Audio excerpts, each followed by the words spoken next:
Uderolal station भरिसां ॿिनि धुरियुनि में झेड़े दौरान 6 ॼणा ज़ख़्मी थी पिया। मुतासिर धुर पारां एहतजाज कयो वियो। पुलिस 3 ॼणनि खे गिरफ़्तार करे वरितो आहे। कोट करीमदाद घांगलो में कब्रिस्तान जी मालकिता घांगला ऐं मक्सी बिरादरी विच में झेड़ो थी पियो।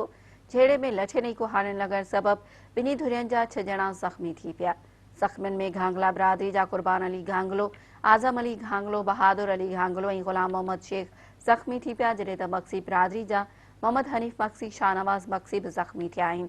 ॿिन्ही बिरादरियुनि जे ज़ख़्मियुनि खे रूरल हेल्थ सेंटर उडेरोलाल आंदो वियो, जिते फर्स्ट एड बाद ज़ख़्मियुनि खे तालका अस्पताल मटियारी मुंतक़िल कयो वियो। छेड़े जी मक्सी बिरादरी ते एनसी दाख़िल कई वई। घांगला बिरादरी असलम आज़ाद, सिकंदर अली घांगलो, माशूक अली घांगलो ऐं ॿियनि जी अॻवानी में प्रेस क्लब अॻियां एहतजाजी मुज़ाहिरो करे नारेबाज़ी कई। उन मौक़े ते एहतजाज कंदड़ ॻोठाणनि मीर ख़ान घांगलो, शबीर ख़ान घांगलो, नूर अहमद घांगलो, नज़र मोहम्मद घांगलो ऐं ॿियनि साफ़ियुनि अॻियां दाहींदे इल्ज़ाम हयो आहे त मक्सी ॾोहारी क़िस्म जा माण्हू आहिनि, जेके ज़बरदस्ती असांजे क़ब्रिस्तान ते कब्ज़ो करणु चाहिनि था। हुननि चयो त हाणे त मक्सी बिरादरी जा माण्हू असांखे क़ब्रिस्तान में माण्हू बि दफ़न करणु नथा ॾियनि। मक्सी बिरादरी जे ज़ुल्म खां बचायो वञे, जेके कंहिं बि वक़्तु हमिलो करे असांखे नुक़सानु पहुचाए सघनि था।